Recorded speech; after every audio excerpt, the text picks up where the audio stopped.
Welcome back to the Castaway Consultants, where we teach future Survivor players how to play the game by critiquing and discussing current players.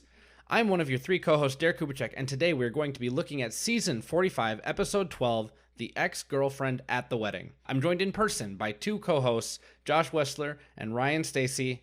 How are you guys doing? Pretty good. A penultimate episode. We're coming into the finale now. It's exciting. We're in the end game now. Yeah, nothing will ever compare to last week's episode. So if you're just comparing it to that, a little bit of a snoozer, some questionable decision making, if you ask me. But I am, this episode prepared me at least for what is to come in the finale. It felt like a build-up episode, which was nice. We had a mini spike, and then now we're coming into finale with some upward momentum. We have an upward trajectory for drama. I don't think it's obvious what the result is going to be, and there are, I think, still, spoilers, like 3 people who could still potentially win. I know mathematically that's the case, but I feel good that 3 are in one spot and 2 are elsewhere. See, I don't. I think this is a slam dunk. One person's got this. I agree with Ryan. It could be. But why don't we get into spoilers? And so we can talk about that a little bit more. I'm down with spoilers, but go watch it. Yep, go watch episode 3, 2, Hurry up. 1. Drew goes home tonight. We've lost one half of our dynamic duo of Drew and Austin. No JT and Steven this time, folks. Yeah, this actually surprised me. I thought we were left some breadcrumbs throughout the season to indicate that we would have Austin and Drew in the finale facing off against each other at Final Tribal Council. And that is not what we are going to get. And, sad day for my winner pick because it's not a good look for him. I like that the edit left the door open. It would be a shame to shut that door too early, especially when Drew references it a couple times in the season that he feels that's the direction they're going. It was an interesting dichotomy because it was clear who JT was and clear who Steven was. So what would his plan have been come Final 5, Final 4, especially with the D and Julie about it all? It was interesting. But it is not to be, or should I say, not to D. Aww. And actually, he also mentioned another duo today with Tyson Jervis. Yep. So, add that one to his list of who do you think you are between these two? The Jervis or the Tyson? Are you the JT, the Steven? Wendell and Dominic, I don't think is as comparable because Wendell and Dominic were pretty equal. They were truly 1A, 1B, and it entirely depended on Laurel, who did nothing. It'll happen. Happens to the best of us. So, goodbye, Drew. Should we jump into the episode proper and figure out how we got here? Yeah, I'm ready. And we're going to go over predictions later, so stay tuned. Yep, this is going to be exciting. I always love the episode before the finale where we can really just lay out how the rest of this is going to go. And, Mike Gabler will probably come in and win it all.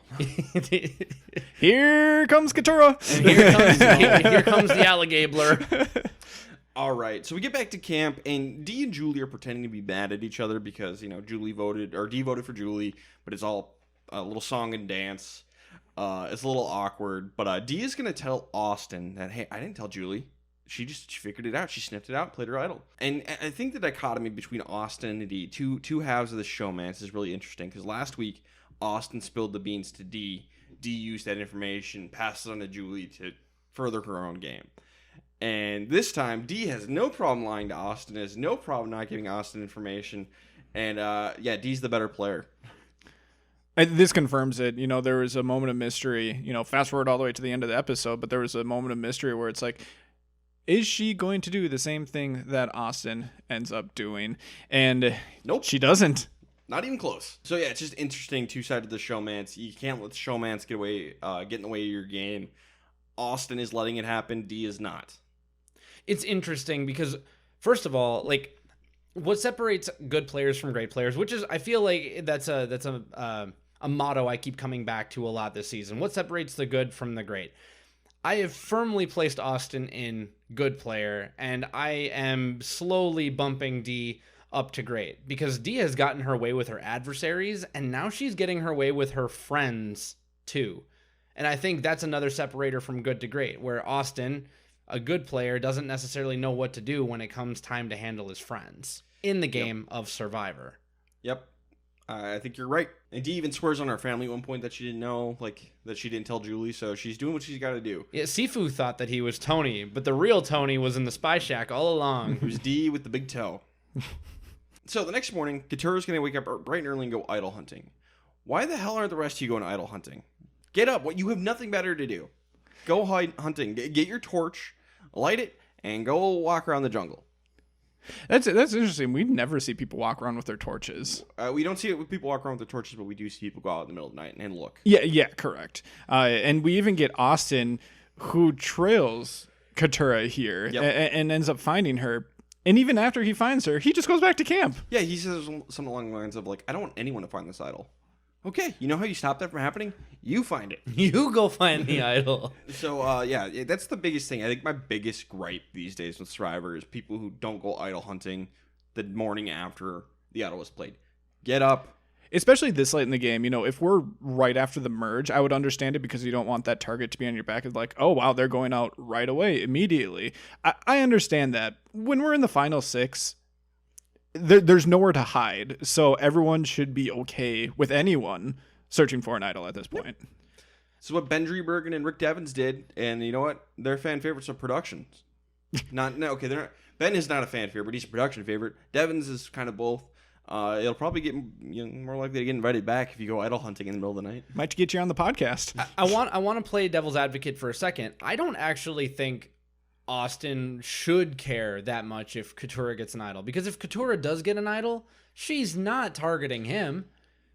There are 2 people that he should at least be satisfied with Katura wanting to take out ahead of him, and that's Julie and D.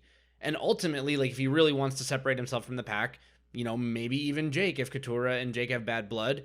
Honestly, Austin should be happy with pretty much anybody except Katura going home. The people who should be most worried about Katura finding an idol are Julie and D. Sure. They should be out babysitting. But Austin should still go be looking for it. I think he should be out, like, feet walking or whatever, but I don't think that it's his responsibility to cover for D and Julie at this point in the game. No, but you gotta cover yourself. You don't know. Crazy things can happen. Yeah, but I don't think he should be worried about Katura. Maybe not, but he should be worried. Yeah, you could get blindsided this episode. Yep. Crazier things have happened. Crazier things that happen. I'm just playing devil's advocate here. So Drew and Julie, they're gonna talk, and Drew's like, "Yeah, I'm down to work with you again. We'll put Reba 4 back together." LOL. No. They both had their fingers crossed. And, well, I think Julie was actually genuine about this, and that just shocked Drew. Drew was standing there like, Sure. Yeah, we can definitely make this work. I would love to work with you. It feels like that moment where Julie's happy to go to the end with Anyone. any group of people because she'll win. She feels like she wins at the end with anybody. And so I think Drew is, in his headspace, is like, okay, but like I already drew the line in the sand. We're not working together, so I'm surprised you're even putting up a face right now. He drew the line in the sand? Yes, he besealed the line right in the sand. I think one thing that I noticed with Julie in this episode, she's like a little indignant that they would dare break up the Reba 4. Of course you would be fine going to the other before because you'll win, Julie. It's the classic hubris thing of the person with the most honor and the person with the most integrity. I'm not saying that Julie hasn't been willing to be cold and cutthroat in this game. She doesn't have the benefit of being able to play like a Terry or a Tom, which are of course the 2 classic examples. But at the same time, it's like it's easy to say, well, why'd you break the alliance? Because you win. But Dee and Julie are going to talk about taking out Drew. Uh-oh. Reward challenge. Austin is going to end up winning the reward challenge, and he gets to bring 2 people on a reward with him. He's, of course, going to pick Dee because he's in the... but he also does pick Katura, which I really like the Katura pick, especially because the people who left the camp ended up being Dee, Julie, and Jake. That is the perfect unholy trinity to leave because they've all had bad blood with each other. My favorite thing was during commercial break saying, well, Drew and Julie, they don't like each other. Julie and Jake, they don't like each other. And Jake and Drew, they don't like each other. They've all had direct conflict with each other in the past. It couldn't be more perfect. That's the right combination of people to leave together. And Austin does a great job of laying this out for us, and that's wonderful and everything. But I'm just upset. I'm upset here because if Katura wasn't here, we could have had a nice little recreation of Colby and Jerry, thank you, in Australia on this nice little sandbar, and it would have been nice and cute, and we would have gotten the actual, reward challenge relationship that Survivor wanted so long ago. Yeah, all the way back to season 1 with Dr. Sean and Jenna, where they tried to They sent like the youngest guy and the youngest girl off to the beach together to have a summit. Season 1. Just see what happens. Just see what happens. And then, of course, All Stars happened. Rob and Amber. But Drew, notably, Drew is very pissy that he wasn't picked. Drew, you gotta listen to this podcast, buddy. We laid this out clearly. One person goes, one person stays back and babysits. They lay it out, but like Drew, you need to get with the program here a little bit. He must be a new listener, or he only knows some of our takes. I am going to put on the tinfoil hat for a second. I haven't done it many times this season. I think Austin and Drew 100% talked about this, and Drew was playing up how indignant he was at being left behind. I don't know. He seemed real pissy. Tinfoil hat off. Okay. He definitely seemed very angry from the malnourishment. Yeah. We have to remember he has the wrong body type. I guess 26 days he's proven that he can make it, but 39, that might have been a bit of a marathon. And I do like that they got a helicopter ride out to the reward and they fly over the camp. And you definitely know the producer's like, no, go guys, you got to go out there. And they're like, fine, we'll give you what you want. I'll bite. Jake. But Julie and Jake, they're like, let's go idol hunting. Screw Drew. Let's go idol hunting. Yeah, Drew is responsible for babysitting, as they call it. It's actually like it's supposed to be Drew and Jake are babysitting, but yeah, Jake doesn't care. He doesn't care. Jake has his own game he has to worry about. He's an agent of chaos. And I love it. I'm rooting for Jake to win. I don't think it's going to happen, but I'm rooting for it. And by the way, I know that Jake is a lawyer, and I don't root for lawyers in Survivor, but there was that really fun moment on the beach where Drew was kind of pissing and moaning about how bad of a time he's had on Survivor, and then Jake ends his sentence with the very important on Survivor. Like, you don't have it that bad. Like, you're on Survivor, you're not doing that bad. And he's like, I spent an hour every day scrubbing the crusty rice out of the pot on Survivor. Yeah, exactly. I love Jake's attitude. Jake's great. Like, it's not overbearing. It's just like, dude, perspective. Do you know how many people would wish they were scrubbing rice out of a pot on Survivor? I'd go scrub rice out of a pot right now. On Survivor. On Survivor. Keywords on Survivor. But Jake is going to find the idol clue. And this is pretty cool. The idol is hidden in a secret compartment in the raft. So he's got to unscrew like a thing of bamboo. And there's like a hidden compartment in there. And then there's a nice satisfying pop as he pulls it out. So cool. Thump. Has this compartment been there the whole season? No, it looked like when he popped it off, it looked like it was very like naturally just built into the end of an existing bamboo. Yeah. So they must have just last night apparently just kind of like, I love it, fashioned it on there and just stuffed it in there. Which that kind of makes me confused. Like, Jake, why did you put the end of this back on? Like, it looks now like it's a compartment on the end of the raft. No one's gonna notice. Probably not, but you never know. But Jake's got the idol. I love it. And by the way, people out there, learn from this. Check all the bamboo shoots on the raft. Yep. Just keep an eye out. Just watch. Immunity challenge. D is going to end up winning. It's the one where you have to like balance a thing on the end of a thing. It's like our 6th endurance challenge since hitting the merge. And you know what? I'm here for it. I love endurance challenges. I love them. Endurance is good, but less balance focused ones, please. Because I can't balance because I have a busted ass leg. You know what? I bet Noel wouldn't have complained.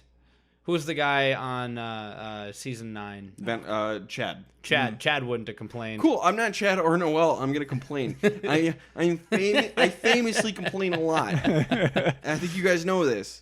A squeaky wheel gets the grease. A squeaky ankle don't win the challenge though. True. So I'm gonna be the squeaky wheel here. Let's not do this one when I'm on, please. Obstacle courses, swimming. Yeah, so let's do swimming. Maybe some puzzles. Puzzles are fine. Obstacle courses, just not balanced. 6 straight swimming challenges. Let's go. Let's do it. Let's do a last gasp. Hell yeah, let's go. Endurance in water. Let's go. Who can tread water the longest? I'm in. I'll do it. Let's go. I can win that one.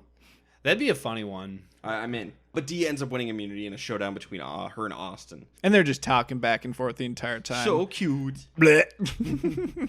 So Julie's the target. Julie's going home, right, guys? I mean, it wouldn't be a bad move. Some would say it'd be a good move. But no, we got to have... It's got to happen. The legend, the mythos, it's got to happen. We have to have Survivor Lawyer Island. It's all coming together. I would not enjoy that final 3. Not because they're all lawyers, but just because, like, Julie, Jake, and Katura, it just doesn't hit. It'd be hilarious. But, man, it'd be hilarious. I told this to Derek earlier. There's more lawyers on this island than people. Now. Where's the lie? The only thing is I do think Jake is a person, and I do think that Julie is a person, and I think Katurah is a person. They all have reasons to still be considered people. Unlike most lawyers. But Julie's the target, except Jake doesn't want to do that. He's like, this won't help my game at all. Except it would totally help your game, Jake. Julie's got to go. Yeah, Jake's in a weird spot here where his best move is one that's not going to be flashy or win him points at Final Tribal. And I get it. He's in a frustrating spot, but this is what happens when you try and fail multiple times in the post-merge trying to make moves happen for yourself. You just get put in a bad spot. Because ultimately Jake wants to blindside Drew. And, we talked earlier, there'd be better options, but D has immunity, and we think everyone knows about Austin's idol. Because Jake would approach Julie and say, hey, let's take out Austin. Oh, he's got this advantage, Emily, and he's going to play. We can't get rid of Austin. All right, that leaves Drew and Julie, really. But Jake's plan, he wants to pull in Julie and Katurah and blindside Drew. It's the Lawyers Alliance coming together. The Unholy Alliance. And Katurah's like, well, maybe we should bring in D. And Jake doesn't want to do that because he's like, I want to force a tie in front of everybody at Tribal Council and then make them flip. And I'd be like, okay, that'd be a really showy move. Jake's sees in control. He sees in power. Cut to Katurah and D, like, let's take out Drew. So I'm starting to suspect Jake can't win this game. Wow, it's almost like Josh was right. I love Jake, and I think he's got a lot of friends on the jury.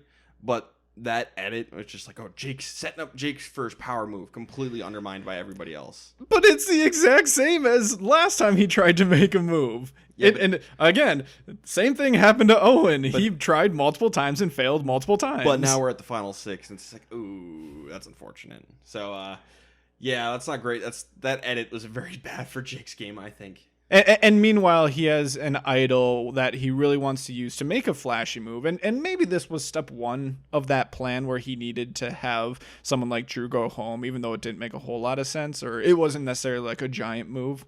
And then next week, he's planning on, I don't know, playing his idol for someone else for whatever reason. Like, I don't know what he's thinking here, what this big move is going to be that is going to win him the game. I would like a look into his thought process here. The right move for Jake is he could pull the Gabler and just be the most likable person at the end. Take Katurah and take Drew to the end, you win. Well, that doesn't work if you want to take Drew out. Like that throws that whole thing out the window.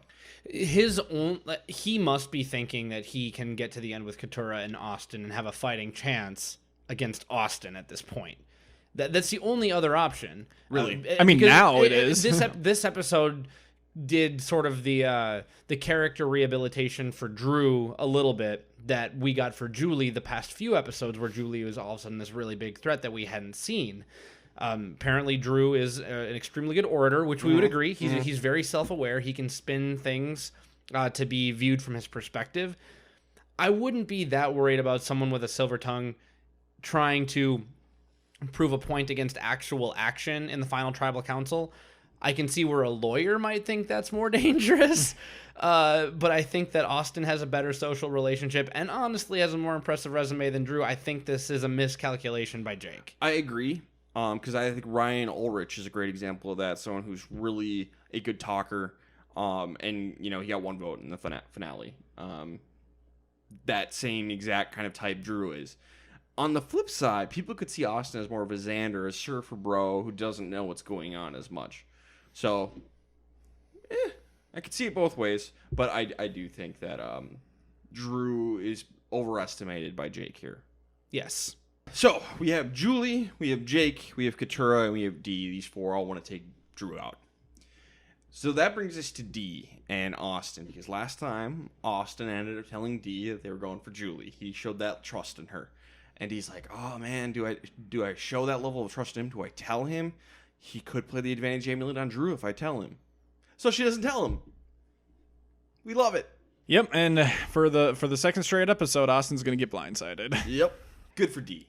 Yeah, and this is kind of, it's disappointing just because, Austin, I perceived him, he was the person that I switched to as my winner pick. And, when I was making that decision, I was choosing between 3 people. It was Austin, Emily at the time, and D. And, I wasn't buying into the D hype yet, and Austin was having a really strong game at that point. He's just kind of fallen off the last couple of episodes, and it's been disappointing just because I would like him to be just as cutthroat as, when he was getting sandwich vengeance. Yep.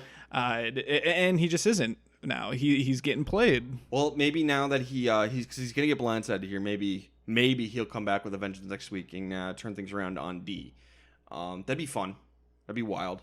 That'd be crazy. It'd be last minute too. But I think he's had the love goggles on for the last couple of boots, and it's not helping him at all. Tribal Council. Austin is going to play his advantage amulet because it's the last time he can play it. He plays it for himself. Not a factor. Instead, it is 4 votes for Drew, 2 votes for Julie. Drew is out of the game, and this is the wrong move. It should have been Julie. Because I think at this point, the bottom 3 people probably were Jake, Katura, and Drew. Those 3 needed to go to the end together. Jake and Katura turning on Drew is a bad move for them. Oh, so Jake being number 2 in your power rankings?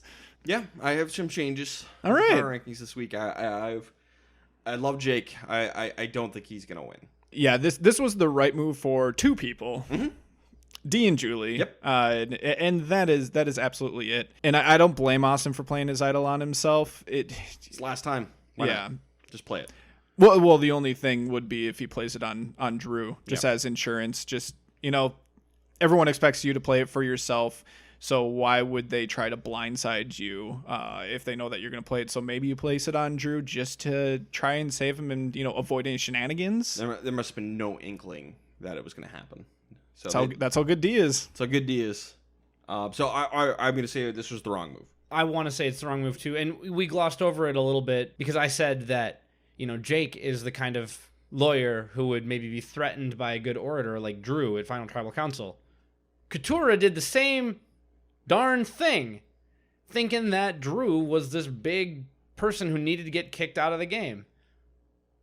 Lawyers have no idea what's going on out here. This is why we don't want 3 out of the last 5 being lawyers. I mean, I do. The only lawyer here who has any sense is the one who became a lawyer at age 40. Good for you, Julie. You had time to become a person before you gave it all away. It's just so funny coming from a banker.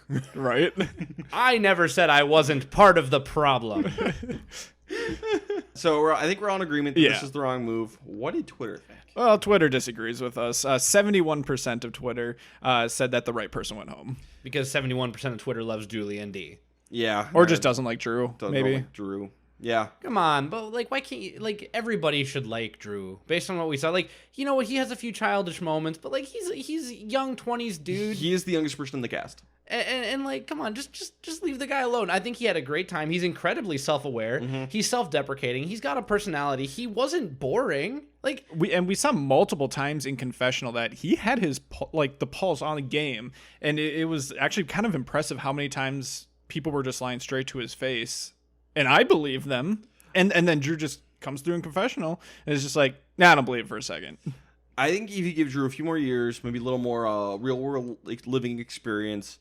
Maybe in his late 20s, early 30s, he comes back and plays again. He's lethal. New era second chances. Yeah, I think if Drew comes back on the next All-Stars, he's got a good shot. That's going to happen one of these days where it's going to be all new era players. That's going to be fun. I'm excited for that. But I think Drew could do really well on a return. And, I mean, he did really well here. We all agree that he turned on Reba at the right time. I said last episode there was no worst player because it just so happened that everybody's game got elevated by Emily going home. Everyone tried to turn at the right time, and yeah. Now, do you want to backtrack a little bit on that with Austin? No, I don't. Okay. No, because I still think that it was a good thing for Austin that Emily went home. And I still think it was good for him to keep the trust, but I do think that it's a different situation, especially because in the game of Survivor, when you go from 7 to 6, you're now going from 14% to 18% of the cast is going home. So there's a big difference in importance there. And also this was another cannibalizing move within Reba. So it's a different circumstance that happens to have a parallel that runs with bringing in your showmance to the know. So it's different. And I mean, here's the thing. You should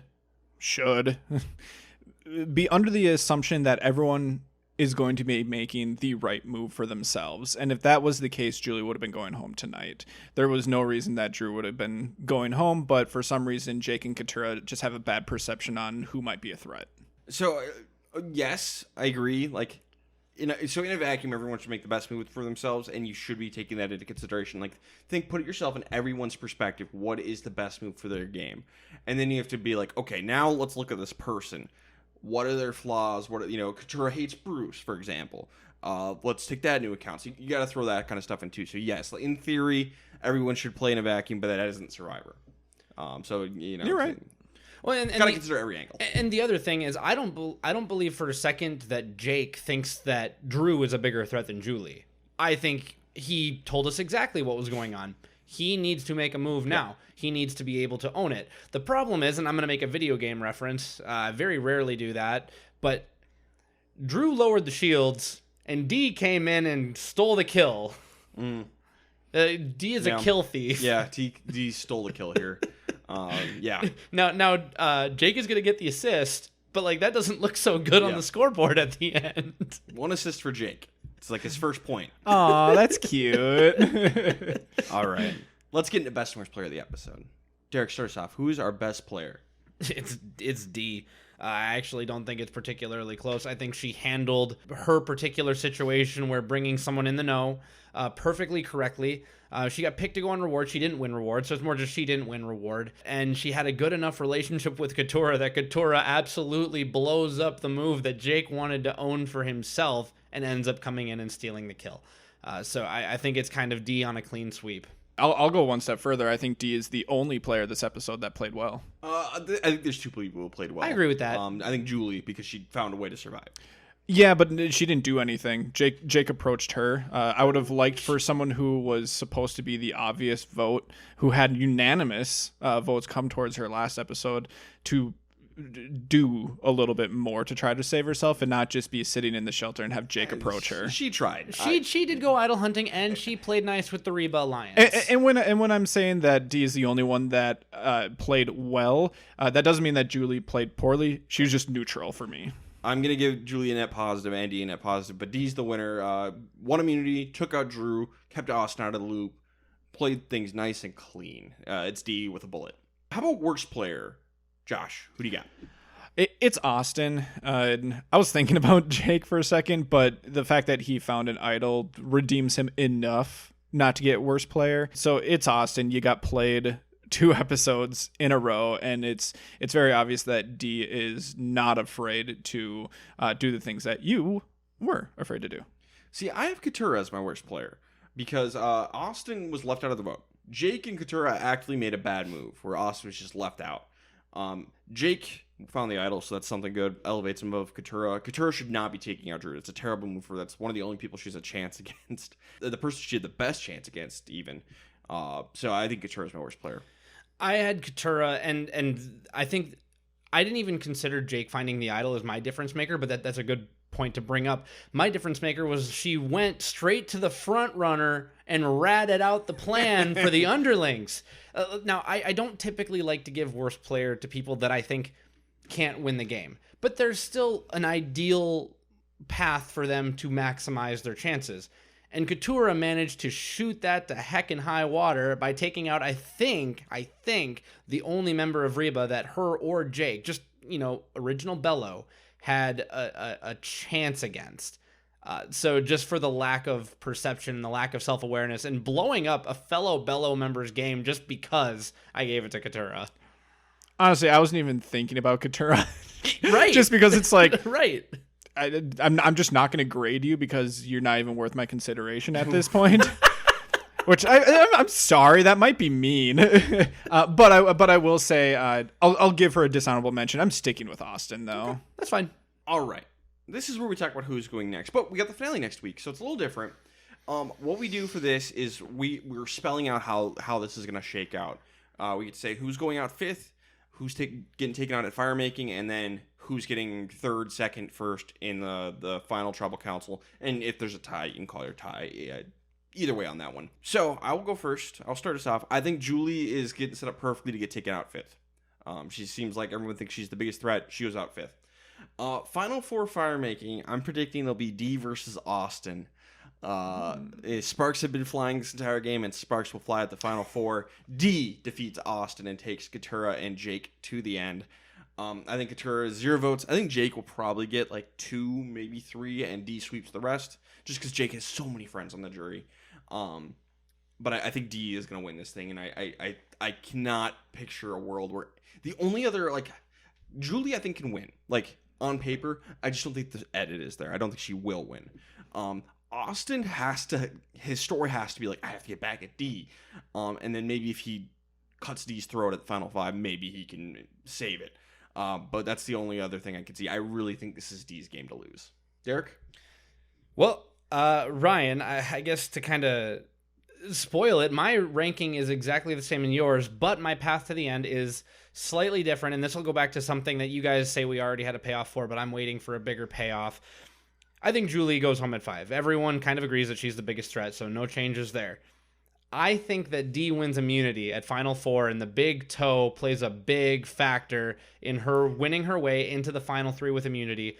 And I think what we're getting with the edit a little bit, we're getting a couple bones thrown to the GOATs, Katurah and Jake. Like, we're going to throw Jake a bone, like, he knows he's going to fight all the way to the end and try and make a name for himself. And Katurah's got this incredibly tragic and incredibly compelling backstory. And, she never gave up despite how bad things got. But they don't stand a chance, even if Jake beats Austin in firemaking and makes it to the end, they don't stand a chance against D. So I have Austin going out 4th, and then I have Katurah in 3rd. Jake might get a vote, maybe. Otherwise, it could very well be a clean sweep for D at the end. Okay. Has D gotten a vote? A single vote this entire game? Let me check. I think maybe like 1, but let me double check here. Yeah, D has gotten 1. Julie's 11. Jake is 7. Austin and Katurah have 0. So D is almost going to play a perfect game by my measure. Okay. Yeah, I think that, like Ryan, I think that there's only 2 people who can win this game based off of the edit. Julie, we've been told, is a huge threat, but it's just not there. It just would not make sense. If Julie wins this game, I would actually be kind of upset just because the story wouldn't really make sense with the season. I do think that Julie, because of that, goes out at 5, so we're in consensus there. And I did say that Austin wins that first immunity. Okay. For whatever it's worth, and that Jake's idol means literally nothing. I can see that.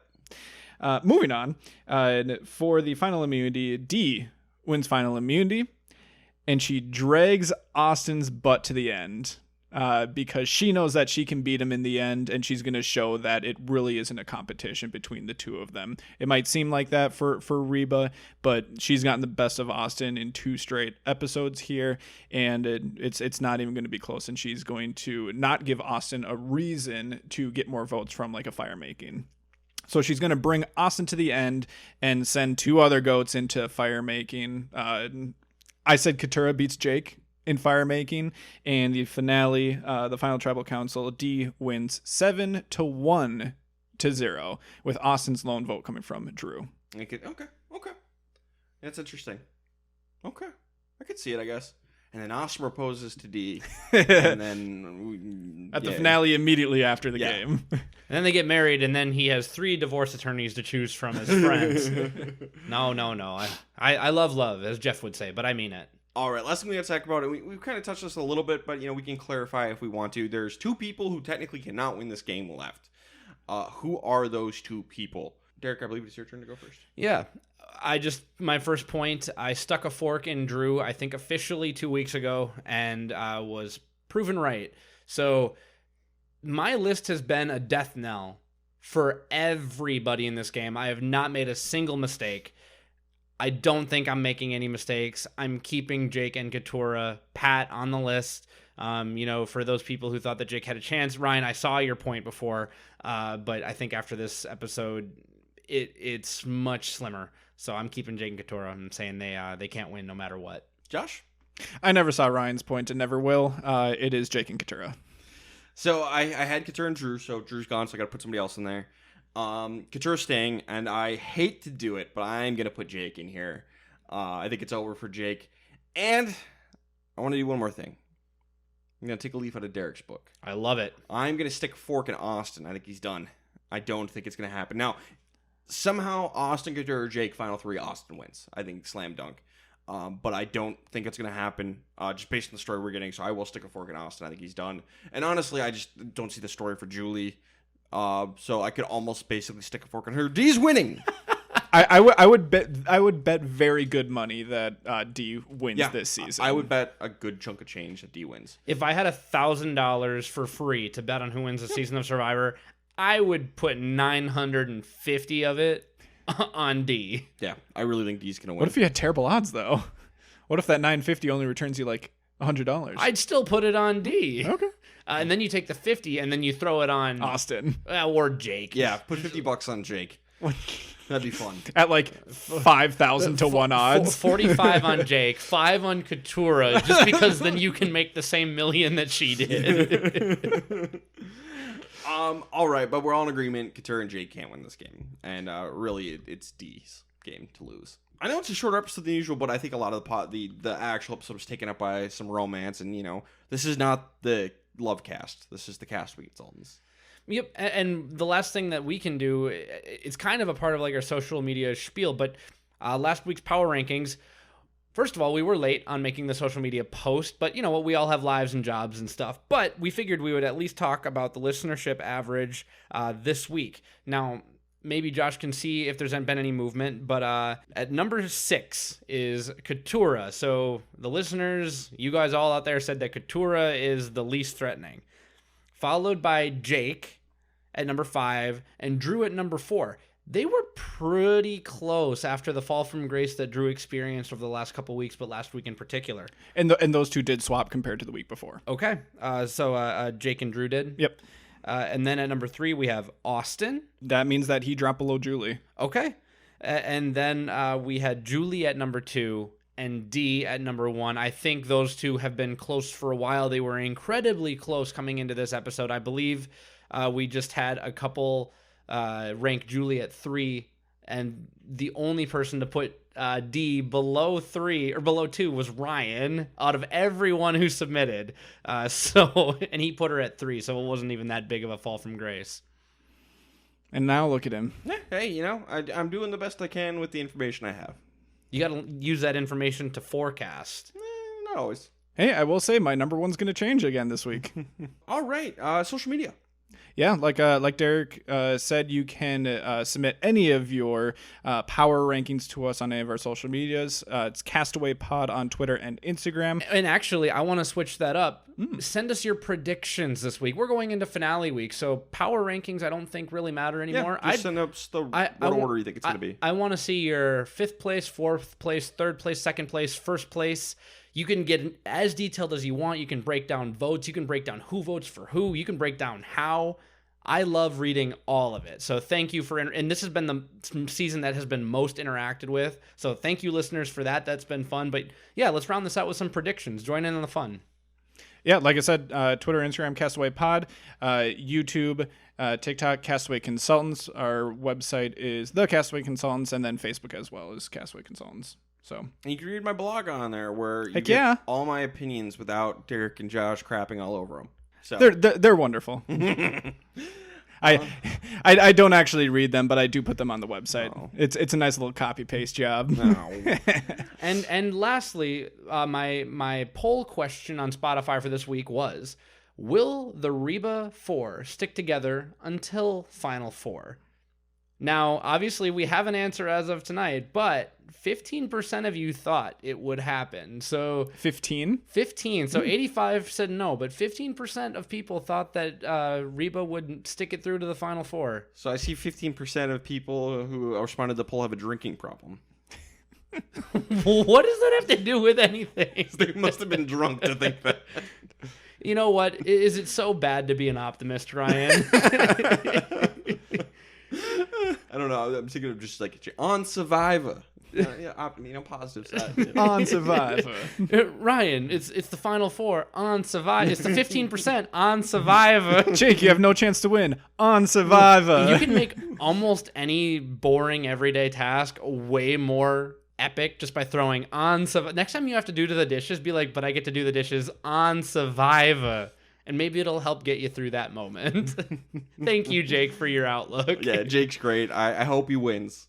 Somehow, I hope he pulls it out. He won't, but if he did, I wouldn't mind it. You know what? Now that you've come to the bright side, I was going to say the dark side, but now that you've come to the light, now I kind of hope Jake wins. That'd be great. I'd be so happy if Jake wins. I don't even care. If I wouldn't even be mad. I wouldn't even be mad. I would just, he's my favorite person on the season. I want it to happen.